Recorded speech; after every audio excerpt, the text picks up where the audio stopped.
All right, my friends, let's go live. Let's talk. I'm Alexandra. Let me turn on the light here so you can see me. My name is Alexandra. I'm founder of Life with Herpes, and I'm excited to be live with you today. I've been going live the last couple days. This is your opportunity to ask your questions when it comes to living with herpes, when it comes to dealing with potentially dating someone with herpes, when it comes to dealing with what it's like to have a herpes outbreak, how to prevent herpes outbreaks, all sorts of things like that. So as you know, if you before, you know that I get hundreds of questions and I do answer the questions in order. This app will sometimes block questions if they're asked in, I don't think that they're vulgar, but you have to be kind of sensitive to the words that you use if you want to ask a question because it'll block it for whatever reason. Well, I guess we know the reasons. But anyways, again, this is your opportunity to ask questions when it comes to dealing with herpes. So I was diagnosed with herpes in 2003. I was diagnosed with oral HSV1 in 2003 and genital HSV2 in 2011. So I've been dealing with both for a very long time, and I've been living with herpes for over 2 decades.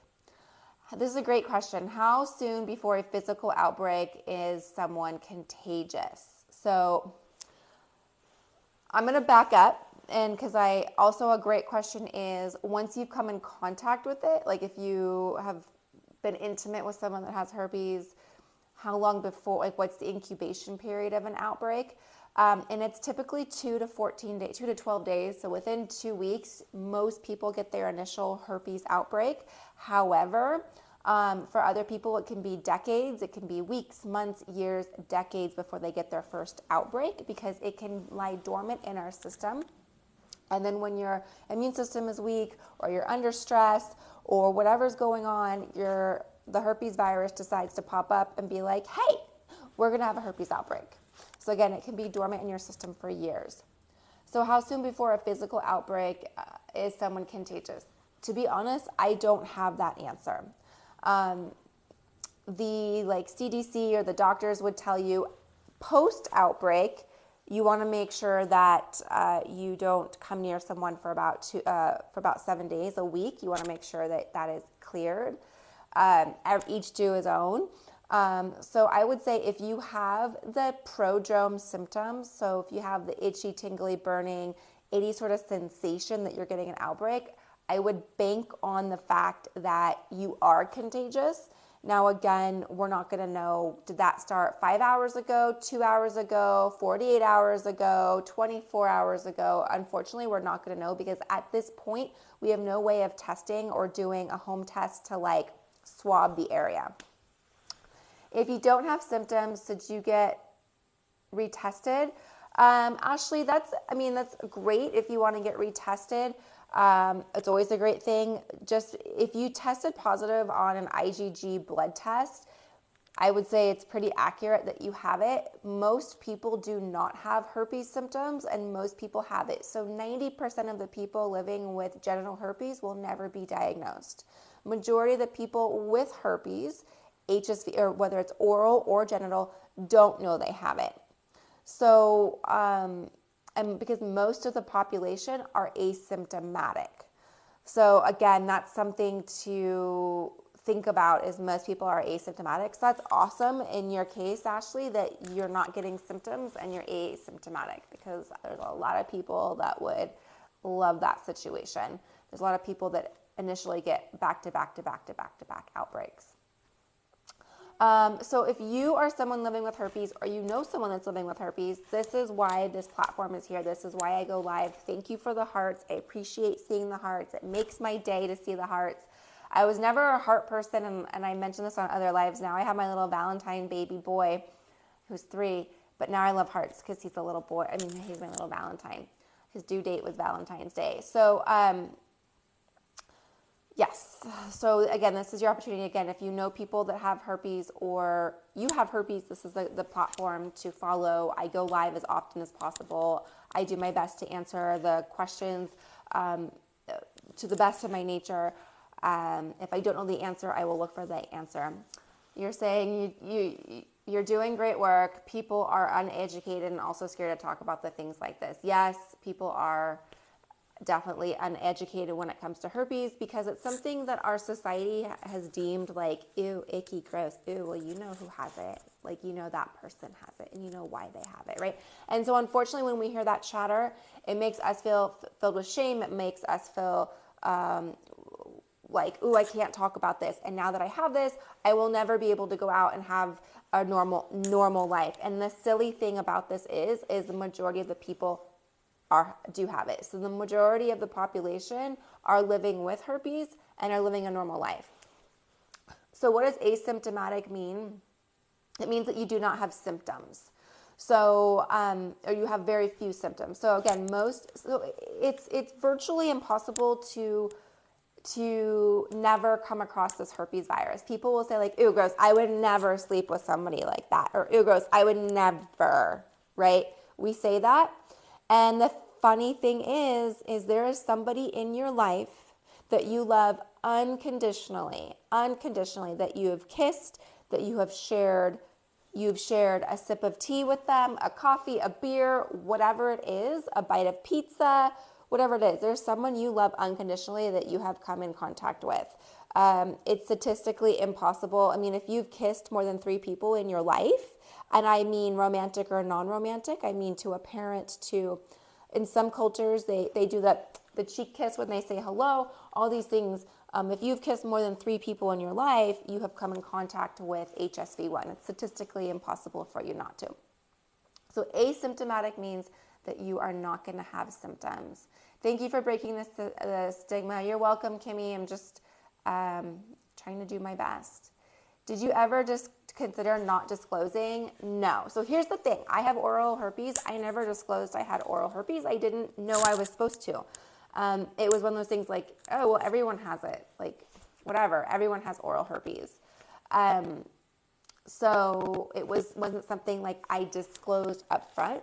Now with genital herpes, with having that, because it's like stigmatized as an STD, even though oral herpes could be an STD if you do things with your mouth, right? Down there, that can be an STD. So I have always disclosed, but here's the thing. You do not need to disclose if you're not going to expose. So let me say it again. You only need to disclose if you're going to expose the person. So if you're not going to expose the person to the area in which you have herpes or you're contagious, then there's no reason to disclose. So if you're going on a date with someone and they're never going to come in contact with whatever area you have herpes, why even disclose? Now, if you are going to get more intimate with this person, you see it progressing, you see where this is going, and you're like, wow, I really like this person and I want to go to the next level, then absolutely.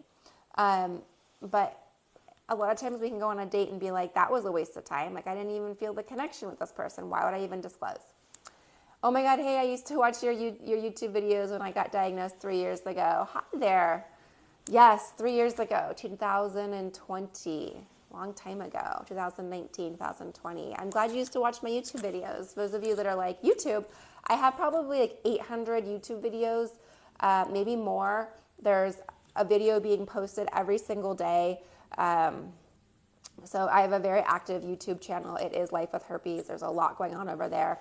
And it basically is A to Z. Anything you want to know, it's there. What's the transmission for genital HSV1? Is it true that HSV1 is weaker in the genitals, so the transmission is lower? Sort of. So it's not weaker, like the virus isn't necessarily, for whatever reason, when you have genital HSV1, you have less outbreaks than people that have oral HSV1 or genital HSV2. And we don't know why. I wouldn't say it's weaker, but you typically have less outbreaks. So if you're having less outbreaks, there's less chance of transmission, right? Well, you're most contagious during an outbreak. So using logic and like if you're not getting outbreaks, then you are less contagious, right? But I wouldn't necessarily say it's weaker. I would say the longer you've had the virus, it does kind of fade out. It is weaker, like your immune system has caught on to it. It's caught on to its tricks. It's like, oh, I know what you're trying to do. You're trying to have an outbreak. I know what to do, right? So if that answers your question. Do I have remorse about the person that gave me herpes? No. It took me a long time, though, to honestly get over that anger, remorse, frustration. So recently I've heard a really great analogy that when we hold on to anger, revenge, remorse, whatever it is, that energy, that feeling, that whatever you have for that person, you're putting poison towards that person, right? Like, oh, I hate that person, or they did this to me, or they effed me, or they did this, right? And it's like poison to this person. And holding on to that and living with that is actually poisoning your own drink. So you're literally mixing a poison cocktail for the person that, in our case, gave us herpes, yet we're drinking it. So we have to get over that forgiveness. We have to forgive. We have to forgive. You have to forgive your partner and you have to forgive yourself. Very, very, very important things to do. Can you take something over the counter for outbreaks? So yes, I personally am not a doctor. I cannot recommend and all that stuff, but I take a couple of things. I take Monolaurin, which is the lauric acid, which basically helps with enveloped viruses. Herpes viruses are enveloped viruses. They have a shell around them. So think of an egg. When you have a shell, you cannot penetrate it. Our immune system cannot penetrate it. This disrupts the shell, the outer shell of the enveloped virus, and allows our immune system to go in and fight the virus. Then I take angiographis, which also helps with the HSV virus. And I take Lysine, which I do not have in my box of tricks. I take Lysine from the same company. It's all linked for you in the bio. It is LWH to get 10% off. Anyways, and I take Lysine daily. Lysine's an essential amino acid that helps block the replication of the virus. So it definitely helps with the prodrome symptoms. And I see all the hearts, you guys. Thank you for the hearts. I appreciate the hearts. If you have herpes, this is the right spot to be. If you know someone that has herpes, absolutely share this information with them, because I am here to educate and continue to break the stigma and do it in a way that just provides information and education. So anyways, those are some products you can take. Don't like 90% of the public have it. Doesn't like 90% of the public have it. So I would say that statistically, I mean, there's always room. 67% of the population has HSV1 and 13% has HSV2. So roughly 80% of the population has herpes. It probably is closer to 90% of the population if we actually tested people. But it's impossible for you not to come in contact with herpes in your life. By the time you are 50, 90% of the people have come in contact with it. I don't know how it's only 90, but you have come in contact with it at some point in your life, and it's just a matter of it.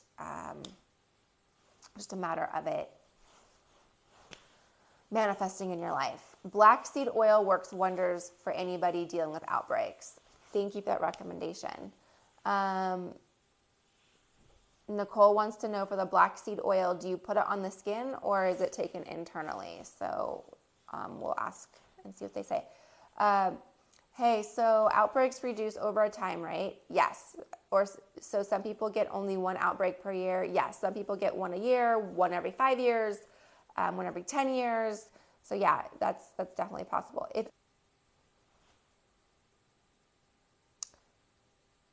I have no idea what happened. It just died. So I don't know what happened. So for those of you that are still here, thank you for being here. I literally have no idea what just happened to my life. But yes, you said your menstruation disrupts it. Meaning, so a lot of times females can get outbreaks around their periods, so that can cause it.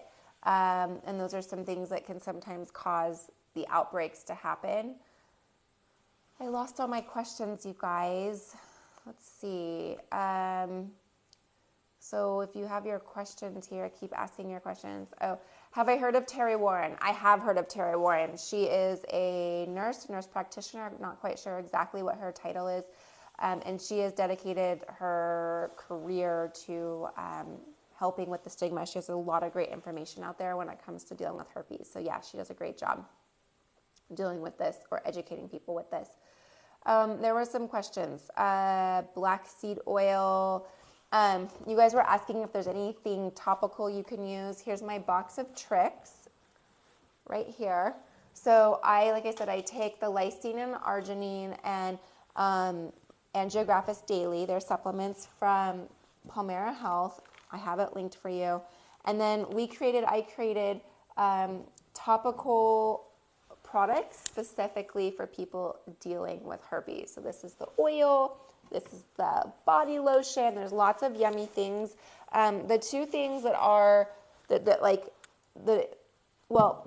this one's personally my favorite, the Everyday Wellness Oil. I like to spot treat it for a herpes outbreak. You can use it all over your body. You can put it in a bath, however you want to use it. This is our best seller. It's the Rescue Balm. This is the thing that you guys use the most. You put it on your outbreak, and this is created for the down there area, but there's, you can really use it anywhere. And then our soap is something we cannot keep in stock. My soap maker just said, like, girl, you're out again. I just made 400 of them. I'm out again. So these we sell out. These are awesome. My husband uses it. My son uses it. I use it. They leave your skin feeling hydrated, not like dry or anything. And then it's great specifically for your outbreak. It leaves it feeling like fresh and clean. So I love the soap as well. So those are kind of our best sellers. I have everything linked. Yeah, the body balm is really good. Have you tried the lemon balm? Oh, have I tried lemon balm? Yes, I will take lemon balm when I have outbreaks. I will take that internally. And we do have lemon oil in our mixtures. So we have tea tree oil. We have a lysine included in this, so it's really great. You can spot treat it with lysine, which is really helpful. So anyways, it's all linked for you. Earlier, my links weren't working, and now they're working. So the guy I'm dating just told me he has HSV2. He claims to be on suppressive therapy. So some things to ask. That's awesome that the person you're dating felt confident enough to tell you that he has herpes, because a lot of people don't feel that confident. So that's number one, awesome. That person, he really cares about you. Being on suppressive therapy is going to probably be the best way to prevent transmission to you. And as long as he's not getting outbreaks and he's on the suppressive therapy, you're probably going to be okay. Things that you can do is you can increase your immune system. There's also some studies out showing that Angiographis taken in someone who does not have HSV helps prevent the transmission of HSV. So this is really helpful. I recommend taking this, and that's what I recommend. Thank you for talking about this. You're welcome. What's in the soap that helps? There's eucalyptus. There's peppermint. It's all natural soap. There's some other things in there, but I can't mention it on this app. So you'll have to go to the website and check it out. What do you use for the bumps that appear on my buttocks? I will either use the Rescue Balm directly, or I will use the Everyday Wellness Oil. These are my two favorite to use. Everyone loves this one. I personally love using the oil, but everyone has their own personal preference. It helps with the sting, helps remove the itch, helps with the pain. There's lysine included, so it fights it topically. There's lots of great things to do with these oils. I'm going to use my lip balm. All right, guys, I'm going to bounce. Thank you for joining me on the live today. I appreciate you all. I don't know what happened. I don't know why it closed on me. But thank you, thank you, thank you. I appreciate you all. I will see you soon in the next live, and have a great, awesome Tuesday. Bye, guys.